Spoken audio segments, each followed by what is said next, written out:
Spirit of God in the clear running water, blowing to greatness the trees on the hill. Spirit of God in the glimmer of morning, fill the earth, bring it to birth, and blow where you will. Blow, blow, blow till I be but breath of the Spirit blowing in me. Hello and welcome. Welcome to the Spirit of Life program. This week I have my guest speaker as John Hendricks. John has a very interesting and fascinating story of how he veered away from his faith due to a very active business life and has now come back full swing into a deeper faith. Welcome, John. Hi, Lucy. Welcome to the program. John, you started business at the age of 21 and you're married at that age with two beautiful children. Would you like to share with us your story from that point? Absolutely, I'd be happy to do that. As you're aware, I was 21 when I got married, and we had two kids by the age of 24. So by the time I was 24, I already had two children. I was in my own business at that point in real estate, and working 7 days a week. I was married to a European lady, and she has we both had a very full-on life, a full-on family. So I found myself working 7 days a week, and also sharing, many times, happy times with family, as Europeans love to do. They love to eat and drink. So I don't think I had much of a break in that life, Lucy, probably till I was about 35, I'd say. It sounds like a very full-on, active, roll-on life. It was. Indeed. It was. Tell me, so what happened after that? After that, I think I was driven by being a good provider for my family. And I had a number of things that I wanted to achieve. I wanted to achieve financial freedom. I believed that financial freedom was what was going to set me up. Yes.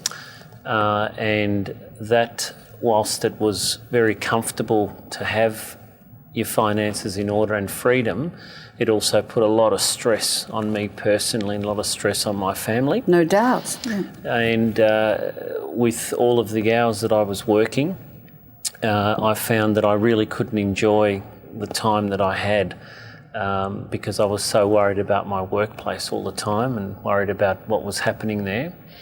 So I think I pretty much reached burnout, what they call burnout, by about 33, 34 years of age.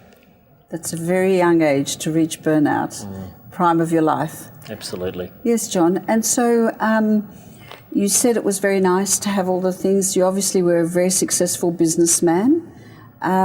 So tell me, you mentioned it had a strain on your family and yourself. And at the age of 35, where did you go from there? Well, what happened was by this point I'd been working for about 15 years in my own business because I started the business the day I got back from my honeymoon at 21. Okay.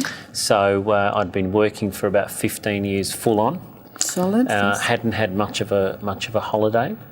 And I was mixing with people outside my family as well that had the same, I suppose, love of life that I did.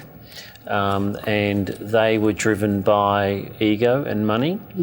And we shared, many happy times outside my family as well, outside my family time. But as you know, you may be aware of, being a married person, if you're spending a lot of time outside your family, that can cause, problems and influence you from the outside Indeed. of what happens to you, outside your home. So I think a lot of those things I was bringing inside the home. Yes, sounds like you had total focus on your work, John, and understandably something has to give. And in your case, obviously, your marriage was suffering.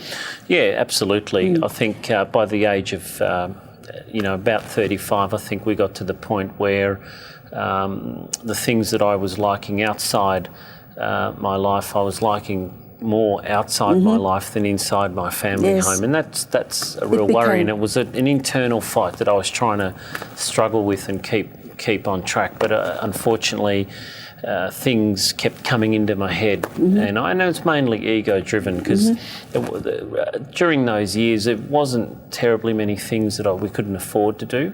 We could afford to buy a new car, a new house. We could afford to go on, expensive holidays. So we were really driven by what we wanted. Yes. And because we wanted everything and we were able to get pretty much everything, I think we lost the meaning of what life was really all about. Yes, and that's understandable how you almost go into a power trip, don't you? And the more you have, the more you want. Yeah, it's correct. never enough, it seems. Correct. You become self-serving. You begin to do everything only to please yourself. You forget about others. And the people that I was mixing with, the friends that I was mixing with at the time, they had the same interests as me. So really it got to a point where I was no longer happy in my marriage because I had achieved everything. I had achieved financial freedom. I had a beautiful family. I had a lovely home. I had a successful business. And I did have deteriorating health. I wasn't able to spend as much time looking after myself personally, but setting that aside, I really thought to myself, well, is this all there is in life? Yes. On that note, John, we have to take a short break and we'll come back and pick up on your very interesting story straight after the break. You're watching Spirit of Life. Stay tuned and we'll see you back after the break.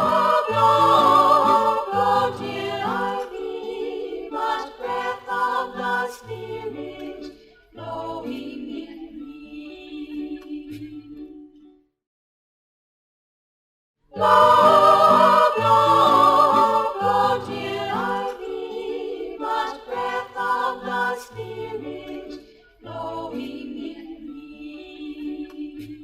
Welcome back to the Spirit of Life. My name is Lucy and I am interviewing John Hendricks this week. John, just before the break, you mentioned that you worked very heavy and hard and long for 35 years, and you mentioned that it had its toll on your family life, understandably so. So just tell me a little bit about that. Are you still married, or where have you gone with that? No, unfortunately, around 2002, my marriage came to an end. And at that point, we both decided, myself and my wife decided that given the events of the last couple of years, that perhaps all was lost in the marriage, and that unfortunately it may be best to separate. Yes. And that gave me the opportunity, I guess, to find myself or find who I was or what I was seeking. As I had mentioned earlier, that I had not been happy, even though I had everything. I had 2 beautiful children, I had a lovely home, a successful business, I had my health, I had very good family support, I had a lovely wife, and really couldn't find happiness in that, Lucy. Okay, so even though your agenda was to go and seek happiness, you didn't find happiness. Tell me a little bit about that. That's an interesting point, isn't it? Yes, well, of course, the reality was that I did have happiness, but there was other things that was driving me away from my marriage of happiness. It was this external pressure that I was getting to perhaps seek a different life, seek an independent life. I can't explain it. It's very difficult to put a finger on it exactly, but something within me that kept saying, driving you. yeah, that look, you're not happy. I couldn't justify why. So we tried reconciliation for a couple of years. It didn't work, so we decided the best thing for both parties was to depart, obviously, unfortunately. Having said that, when I started my single life, I thought, okay, well, I hadn't really lived single life at all. I got married at 21, so it gave me the opportunity to go out and do the things, I guess, that single people do, except I probably took it one step further than everyone else, because I had the financial means, and I went and leased an apartment, a penthouse in the city for a couple of years, and I really did have a really good time. I'd lived the single high life. I had quite a lot of experiences during those couple of years, and I guess you could summarise it by saying that I did live a life of debauchery for 2 years. I pretty much did and tried everything that I wanted to do in those couple of years. And I reached the end of the road with that as well, and I found that there was no happiness with that. I was a person that could do anything that they wanted and was pretty much able to achieve what I had set my mind out to do. So nothing came difficult for me, Lucy. No. So now you had all the money in the world. You had a lovely penthouse, probably lots of friends drifting in and out of your life. So where to from there? What did that fulfill you? Well, I guess it fulfilled a part of me that was missing. I thought that I needed to find my independence, and by at least having my own place to live, I could cook and clean and invite whoever I wanted to my home, and I could go out and do whatever I wanted. I mean, it gave me freedom. Yes. Freedom gives you choices, and freedom, I suppose, money gives you power. Mm-hmm. So, having freedom and power, used in the wrong area can be fairly diabolical. Yes. And that's what happened. It led me to an unhealthy lifestyle. I was working many hours, and I was partying all nights of the week as well, and weekends. I wasn't seeing much of my family, and I had pretty much decided after doing that for 2 years that I had reached the end of the road in that as well. It's very interesting. So you were spending a lot of energy. You obviously had the results and success. You were seeking something but didn't quite know what you were seeking. It doesn't sound like you were totally fulfilled in that situation. Is that presumptuous to say that? Or No, not at all. I found that, and people may take some offence to what I'm going to say, but I found, by spending $5,000 to $7,000 a week on my personal, self-serving, ego-driven lifestyle, people would say, gee, you on the surface, everybody kept saying, I want to be like you when I grow up. You've got everything here. But I may have had all the material things, but I had emptiness. Yes. I was really terribly unhappy. And it was at that point that I needed something, and I was seeking the truth, and I was looking to find some happiness. Yep. Well, John, it's a very interesting life that you've led, and you obviously have a lot of energy, and whatever you put your energy to, you get the results. But it sounds to me like your energy was probably misdirected, directed in the wrong place perhaps. And at that time you wouldn't know that, and you wouldn't see it in that light, and maybe it was meant to be that way for you to come to where you are here today.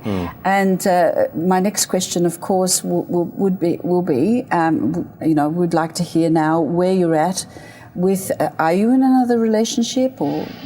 Yes, that was probably the start of my turn towards seeking a better life. I mean, I guess when you reflect now in hindsight, I had the perfect life previously, but I walked away from that for whatever the reasons were, right or wrong. Then I started to seek my own life, being independent, being single, living it up, and I realised that was short-lived and there was emptiness. Yes. I didn't know where else to turn. I didn't have anyone else to go to. I asked God. I went to God and I asked him, I said to him, I need to find someone quickly. I need to find a friend in a hurry. I need to find a partner, a new person in my life who would love me for who I am, and if you did that, if you introduced me to God, I would go back to the church. So fascinating. Really interesting to hear what happened after that, John. We just need to take a second break now. And you are watching The Spirit of Life, and stay tuned for the next part of John Hendricks' very interesting story.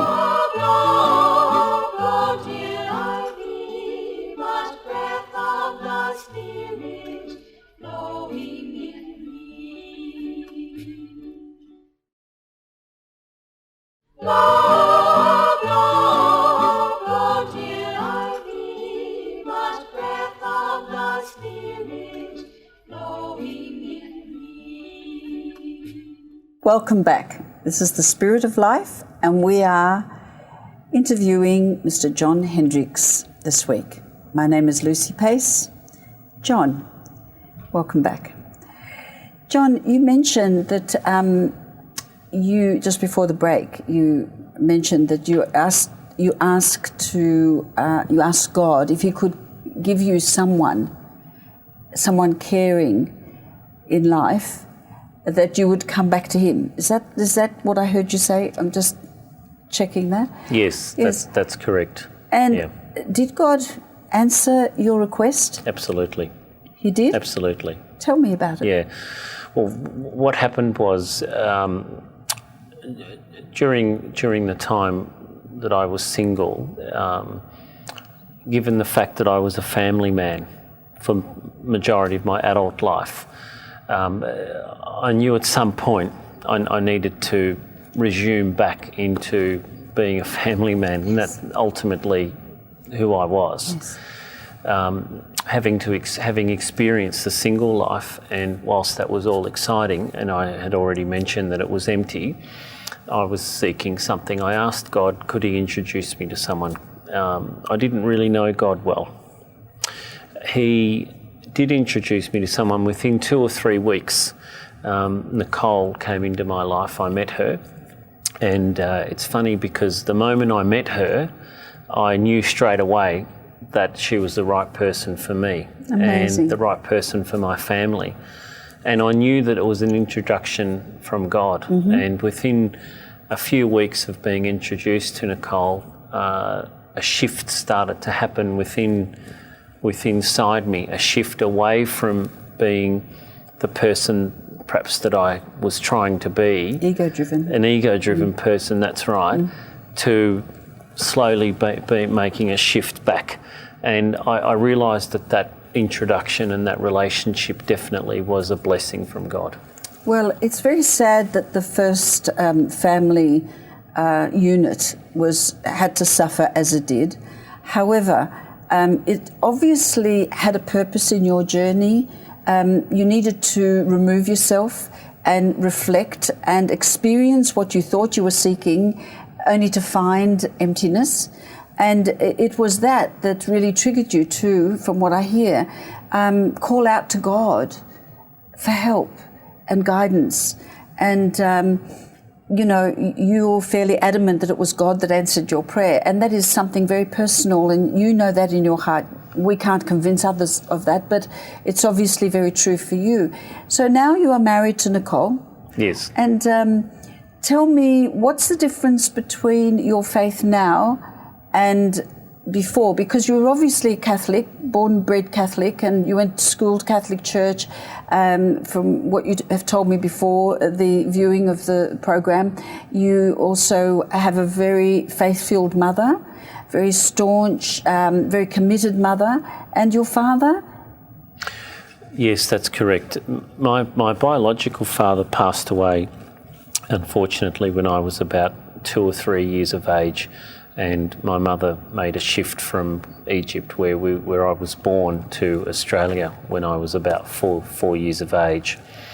So we spent a lot of time, just her and I, together during those years. That's correct. But just to answer your earlier question, yes,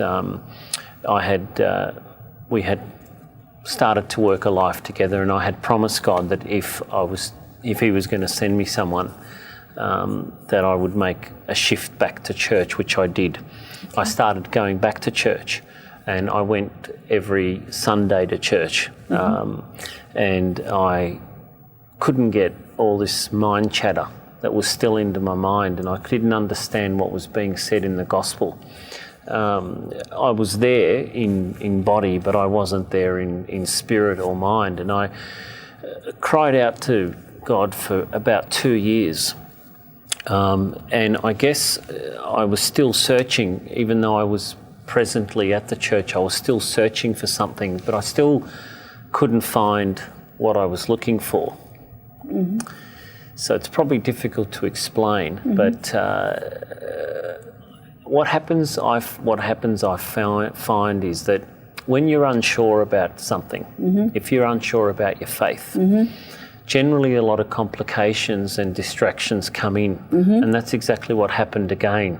And I started repeating similar traits to what I did in the first marriage, and I thought to myself, if I'm not careful here, I'm going to repeat exactly what I did in the first marriage in the second marriage. So hence why I needed to do something.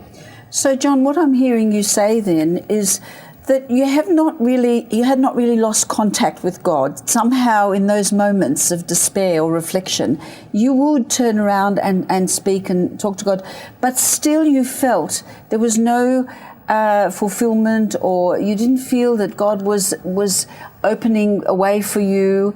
And I'm interested at this point is, what I'm interested in asking you at this point is, where was your business in all this? Is your business still successful? You know, where is it all? Where was it all at this point? When I met Nicole, I had decided that I needed to make a shift from being involved in my businesses to looking after my children and resetting up my family. So I sold both businesses that I had, and I started again. I bought a home, and we set up a home in a nice, beautiful street in Camberwell. Yes. And we resumed life as a family, even though it was a little bit dysfunctional. But in any event, it was still the beginnings of a new family. When I went back to church and I started to reconnect with God, it took about another 2 years before I had what we call a spirit or awakening, before we had an awakening. And it was at that point where I had met someone who introduced me, and we did the prayer of the Holy Spirit, and that's when the awakening happened and the Spirit was enlightened within me. John, you just leading us into a very, very interesting part of your story, the conversion moment, the deepening of your faith. And unfortunately, we've run out of time, and we would love to hear the rest of your story. I'm just wondering whether you would like to come back at some later stage to continue your story with us? Yes, absolutely. Thank you so much, John. You've been watching The Spirit of Life. Thank you for joining us. Hopefully you'll join us again next week. Bring it to birth and blow where you will. Blow, blow, blow till I be but breath of the Spirit.